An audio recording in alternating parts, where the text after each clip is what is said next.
Welcome back to Wins and Losses, episode 11. I'm back. Did you guys miss me? I wasn't here last week. We'll just reintroduce ourselves in case you haven't seen our podcast before. How you doing, people? Titus Cleveland. I'm Marge Tobin. I am the guy they call Jeff Hinkle. Jackson Cowan. I thought Marge was going to introduce herself as Clay Thompson. I'm back after 2 years or something. One more thing, I'm sorry. That is not Jeff Hinkle. That's Jeff Bayless. Oh my goodness! Yeah, that's an argument you missed last week. Is that Titus thinks I'm coded like Skip Bayless because all I do is hate people. Of course. Even though I bring value, like I bring valid arguments to the table, and then you're just like, nah, you're just a hater. No. Jeff's a hater. Big time. Apparently. Big time. All right. Well, anyways, we'll get started with our first topic, college football playoffs. Jeff, want to get us started? Yeah, let's do it. So the college football playoff, we're on a bye week this week with games, but it started last week with the first round of the playoff.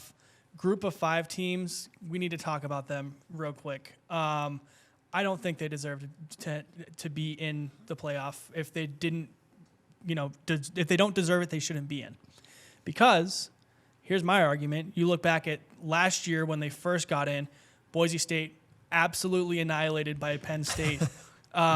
This year, Tulane, JMU, absolutely annihilated by their opponents, Ole Miss and Oregon.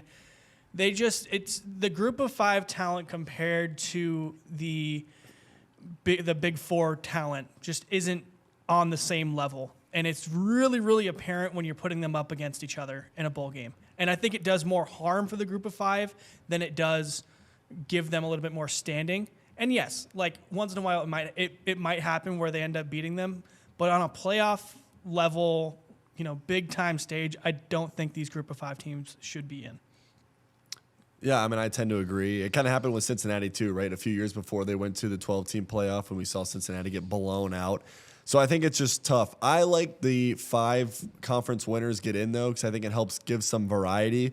And if the Pac-12 ever does come back, it would maybe reintroduce, a Pac-12 team getting in, an ACC team getting in if the ACC isn't complete garbage. So I think if you look at in 5 years' time, if you have those 5 dominant conferences again, then I think it makes a little bit more sense. Get an ACC team in, get a Pac-12 team in. But I tend to agree, right? Like, should JMU really be in? And I think in the era of the portal, it's even going to be harder because all those good players, if you have a good year at a school like a JMU, a Tulane, you're probably going to transfer after a year, go get some NIL money at a Texas A&M or an LSU or something like that. So I think it's a tough situation. But at the same time, right, like that's the biggest game that all those kids are going to play while they're at Tulane or while they're at JMU. So, I mean, I'm sure from that aspect, I kind of like it. Gives them an opportunity to kind of compete and things like that. But I think it hurts the product a little bit as far as the playoff is concerned. It very much does. Yeah, I'm going to go off of that and say I think it's a good thing. I feel like it's, like you said, one of the biggest games they're going to be playing. And a lot of those players that are looking to transfer, like this is they get to really see what they're up against at that point. So I think it's a good thing. And yeah, a lot of the best players will be transferring out of those schools, to your point. But I think it's a good test. Well said, especially because you came from a small Division Division I school, so you would know exactly what that's like going up against some of the best teams in the country.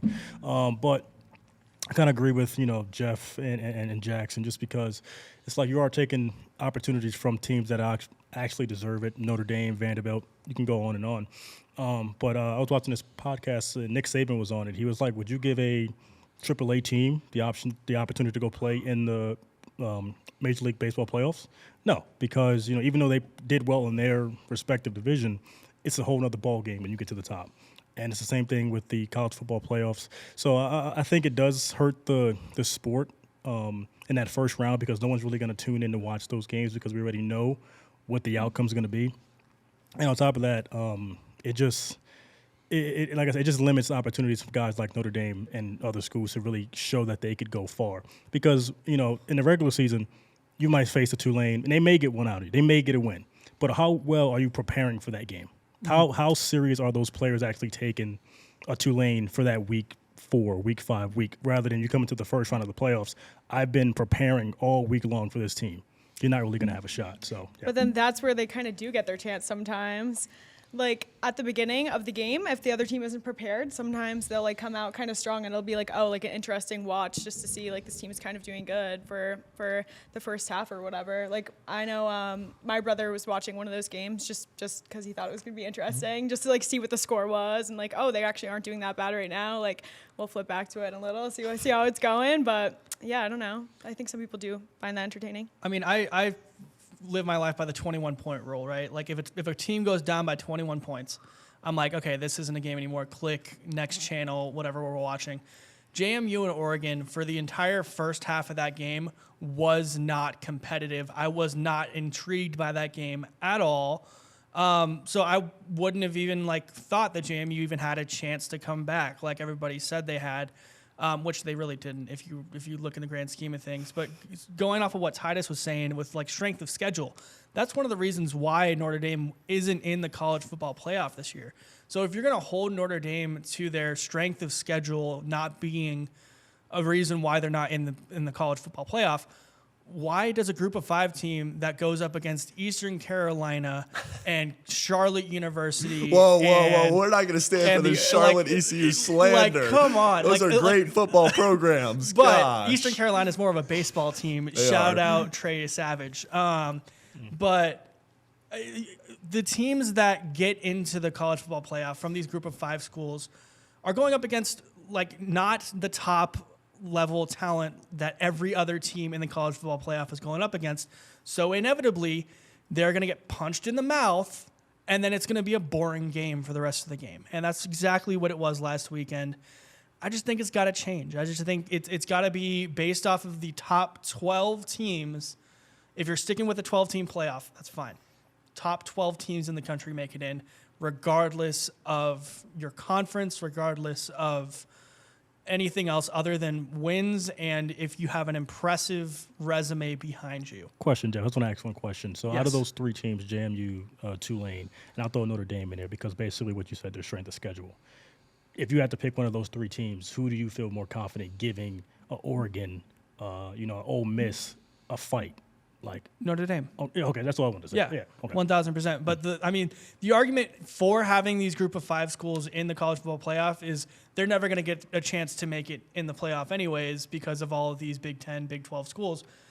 We've found out why they're not going to get a chance to make it because they can't put up a good fight with these Power 4 schools. That's just in the era of NIL, like Jackson was saying, you don't retain players in these group of 5 schools. It just doesn't happen, right? So that's why it's got to go. Unfortunately, it's just got to go. You're not going to see a group of 5 team ever really win in the first round. I know, Marge, you had an argument before the show, like give them a chance at least, right? Isn't that like what you're trying to say? Ish. Like, I mean, yeah, I totally understand why they're like the percent of them winning is like 2. But I mean, yeah, sometimes the other team doesn't prepare, they don't care, and then like maybe that's an opportunity for the team. Like, I don't know. I don't think they're gonna make it far at all. You know what I'm saying? But I think it's a good like thing to work for, and then like it just can fuel them more to do well and make it to a game like that. So yeah, that's where I kind of disagree with you, Morris, because it's Okay. like, no. I don't know why I have to agree Just the with, way but she it's said okay was so funny. like if this was a regular season, if you're a small time school going up against, say, an Alabama or, Ohio State, you're going to get more up for that game because it's like, I want to prove to them that we can beat them, that we can compete on that level.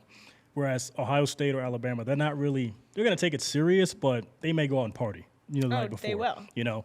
Whereas it comes to the college football And will playoffs. they still win? Probably. Yeah, probably still will win. But the difference between a regular season game and like first round of the playoffs is like that coach has set, a standard that we're not taking this lightly. So whether it's Merrimack, no offense, Tulane, JM, like we're going to give them our best effort. So it's like, give them a shot, sure, but you guys don't have a shot. Like there's no chance you may get a touchdown if that. And, I just feel like they should be able to play their bowl games, and whoever the best players are from those schools, they transfer out and they go up to that next level. I think that's the best way it's a win-win because the school still feels like they achieved something. They still feel like they achieved something if they win a bowl game, one. You still get fans to support them. but also too the players who really stand out on these G5 schools. They can actually go up to that next level and play and see if they can compete on the Power 5 type schools. So. I think it can be the same as the Notre Dame argument that we had a few weeks ago, where it's like if Notre Dame had won their game against Texas A&M or Miami, they were in the playoff, and we're not having that discussion about whether they should have been in. Mm-hmm. If you're JMU and you beat Louisville at the beginning of the season, then now you have an argument all of a sudden because you've beaten a good team on your schedule instead of just winning your conference. So I think that's the same way to do it, is like go play an ACC, an SEC, a Big Ten school in the regular season. You win that game. Now all of a sudden your strength of schedule goes up, your strength of record goes up, all those things get better, and now you have a little bit more of a resume for the college football playoff to consider. And honestly, like if you're a college student, not a college athlete, but if you're a student that goes to one of these schools, if you get if you make the first round of the playoffs, it's amazing. We're excited. But like, do they really care if it's a bowl game or like, as long as they're in the mix, I think those students are going to be showing up excited to support their team. And if they win, that's going to be another bonus for them. They may even storm the field. So from a college student standpoint, as a fan, I think they're okay with the bowl game selection. Right. I disagree with that. I think a playoff is different than a bowl game. Yeah. So? Okay. The first round of the college football playoff is completely different than playing in the ReliaQuest Bowl, or the Gasparilla Bowl. Like, oh my gosh, the granddaddy of them all, the Bad Boy Mowers Pinstripe Bowl. Okay. I agree to a sense. Like I totally think, they're gonna get excited, show up for it, but there's a big jump difference that it's like. But it's also the same fact that we're not gonna win, but we want to go. Thank you. That's my point. So that's the little bit of the difference there. It's we're probably gonna lose, but this is still fun. And speaking of things that you're probably gonna lose over time, it's the new year. It's around the New Year's time, right? Let's transition here into New Year's resolutions. If you are a sports team and you had to pick one New Year's resolution, what would it be? Wait, is it sports team or sports fan? Sports team or sports fan. Pick whatever you need. It's New Year's resolution in the world of sports. Who wants to go first, Marge? I mean, well, it depends on your team. I don't know what kind of question that is. Marge, I have one. I need an example answer before I go ahead. All right, so mine is as a fan. Mine is for the NHL and the NBA. Mine is to decrease the season to 60 to 65 regular season games, because we've talked a couple of times on this podcast about the NBA. I know this will never happen. We've talked about in the NBA load management. And so I think if you decrease the season a little bit, now you don't have to worry about as much about load management. And for me, the biggest thing is each one of those games means a little bit more. That's what I think the NFL has such a great product. College football has such a great product, because if you lose, now your chance of making the playoff actually go down.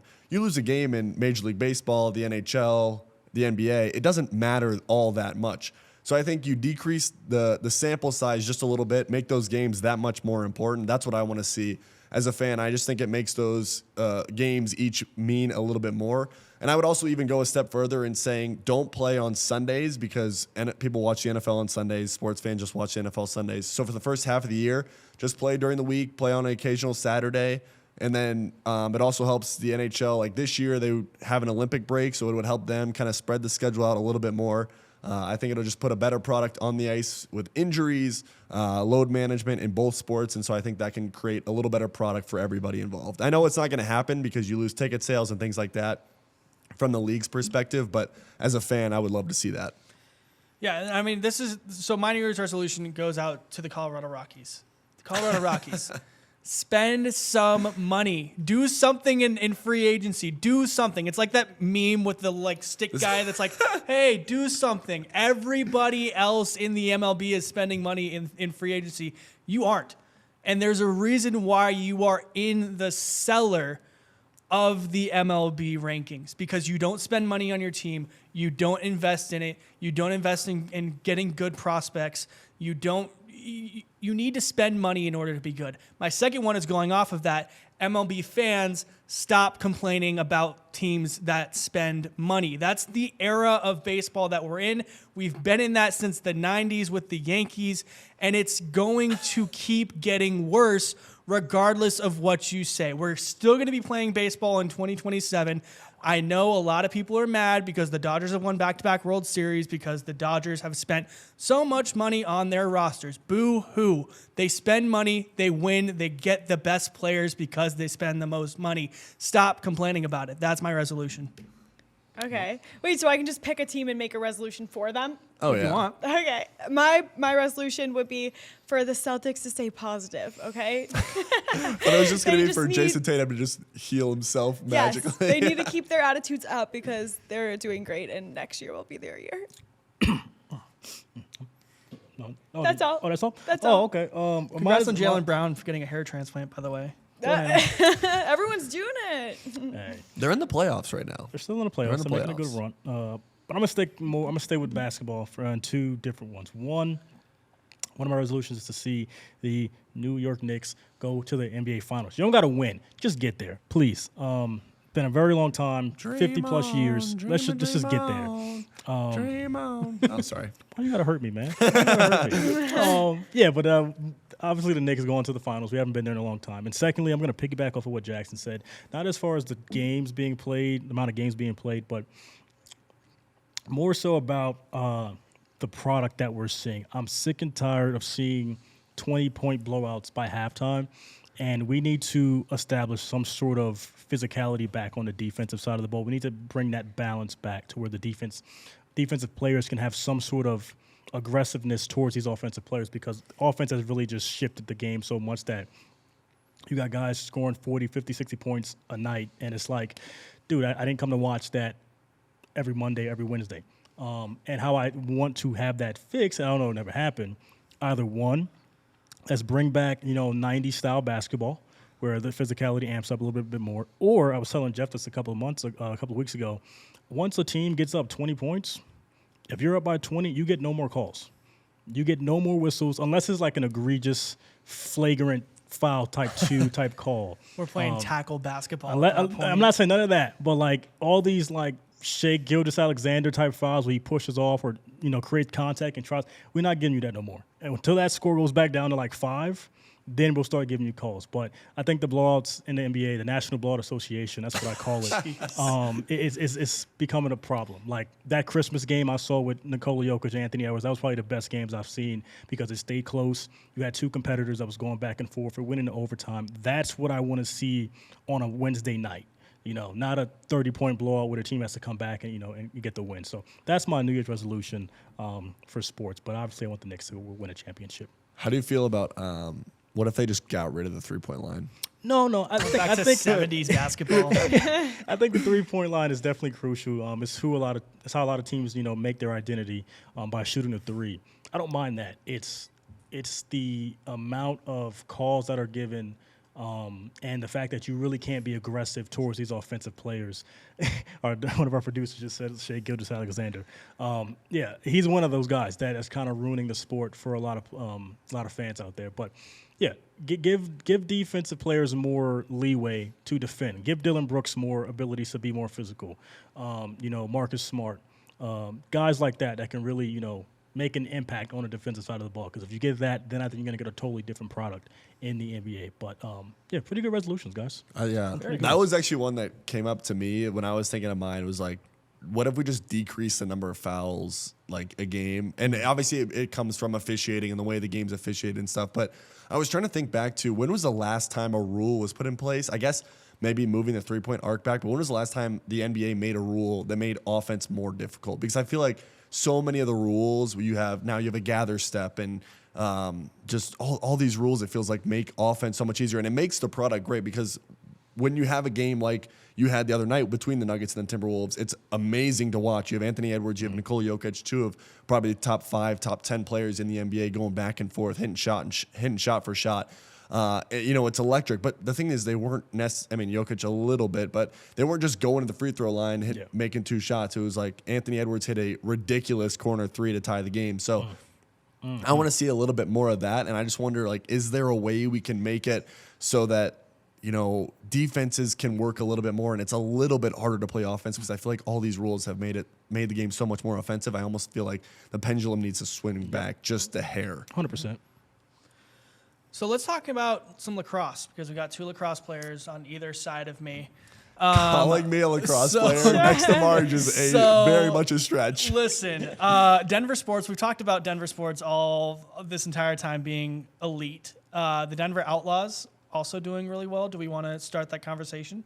Yeah, so the players' top 50 just came out for the PLL, and it's where like the players vote for their top 50 players. So it's like, you got to trust this, right? And the Outlaws had 3 people in the top 10, and they had the number 1 spot with Brennan O'Neill. So go Outlaws, go Colorado. So yeah, Brendan O'Neill came in number 1, and then we had Pat Kavanaugh number 6, and then Jared Birdhart at number 9. So two offensive players and a defender in the top 10 there. And yeah, there's just been a lot of debate also about this when they put the whole list out, talking about which college produces the best players. So Duke and Notre Dame both had 5 players in it, so it's up for discussion there. But Duke had 2 in the top 5, so that's huge. And then Notre Dame had number 5 and 6. So, and 6, of course, being Pat Kavanaugh. King. That's Marge's guy right there.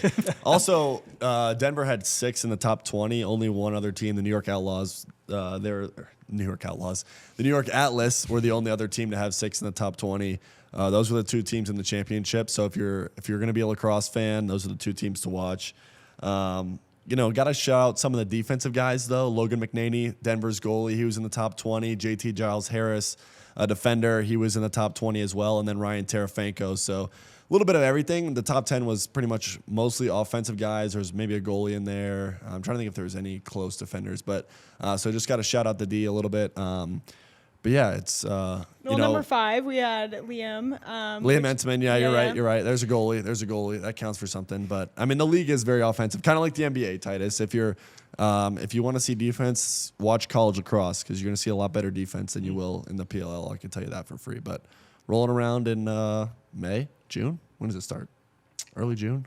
Is it around the same time as like the WNBA schedule? Yeah, something like that. Late May. Yeah, I think it is sure May June-ish. No. Yeah. May, June-ish is like around when the WNBA starts too. Summertime.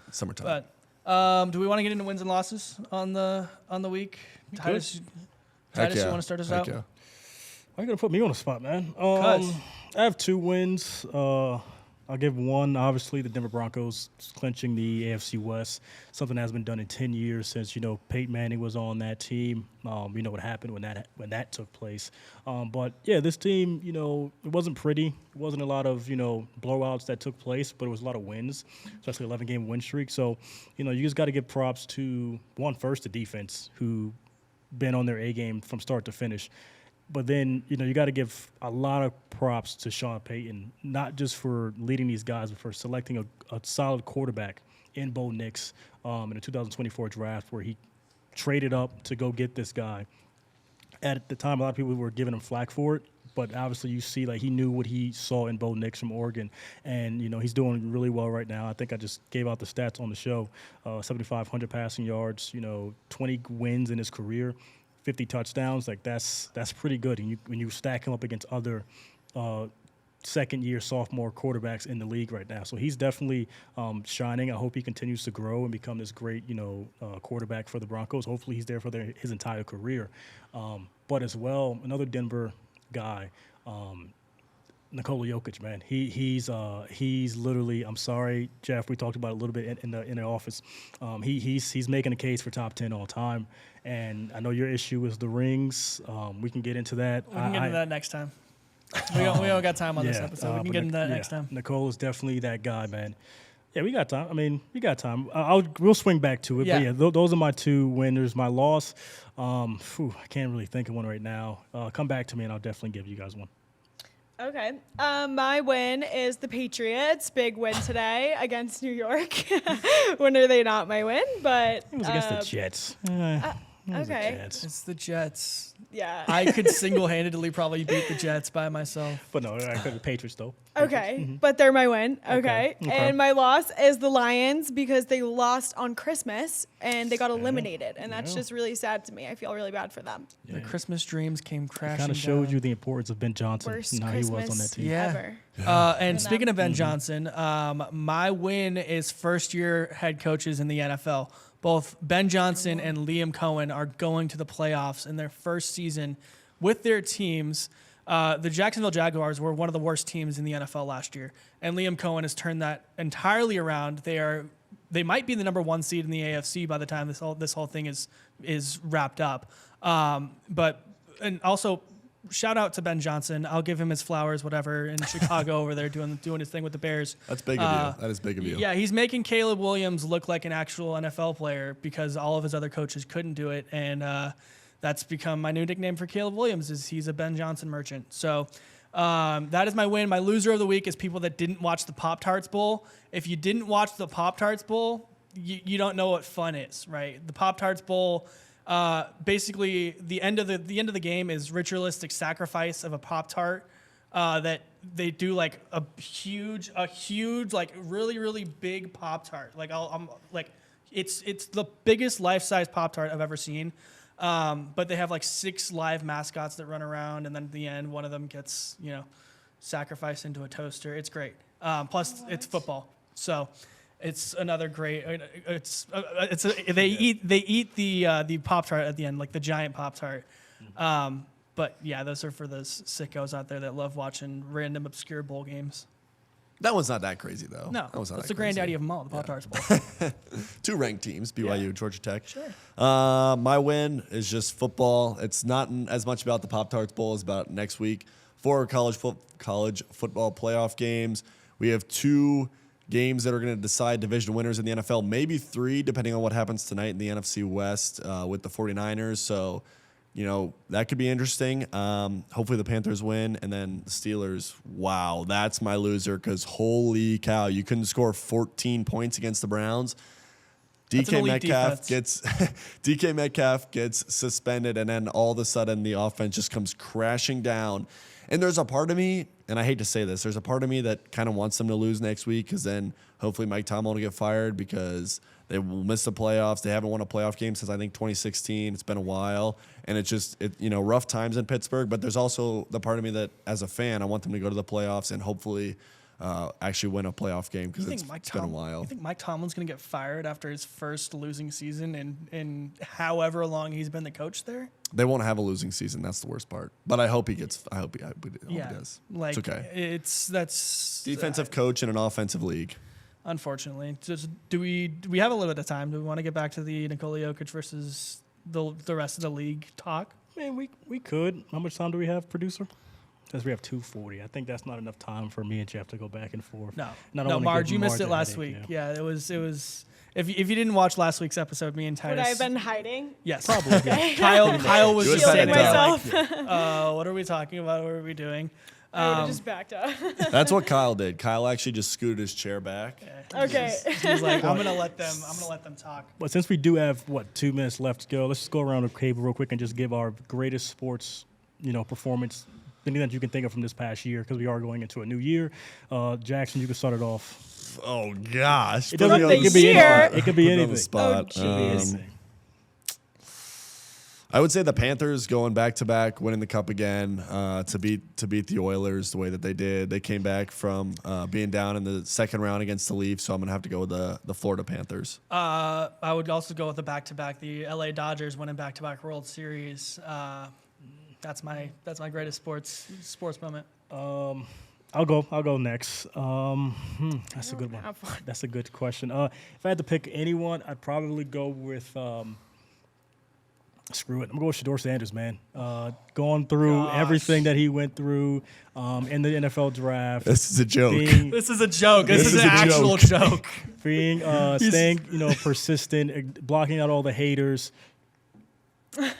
Blocking out all the haters. Are you just and- you're just rage baiting me right now? No, That's not at exactly all. what This, you're this doing. is a genuine. Titus this is- loves to rage bait. I love what Shador has done. You know, all the naysayers, he's blocked it out and continued to play great. You know, he got the win today against the Steelers. He helped the Baltimore Ravens out. He didn't get drafted by them, but he did help them out. You know? So, you know, I just got to give props to Shador all season long. You know, that's probably what I got to do.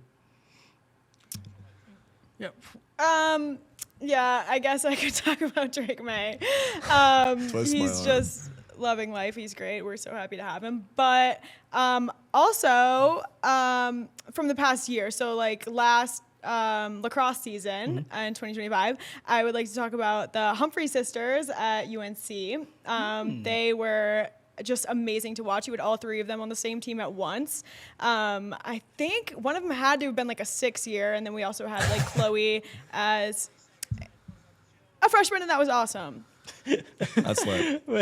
That was actually pretty good to highlight them. But that is an episode, 11? Right? 11. Man, time is flying by. We'll see you guys later.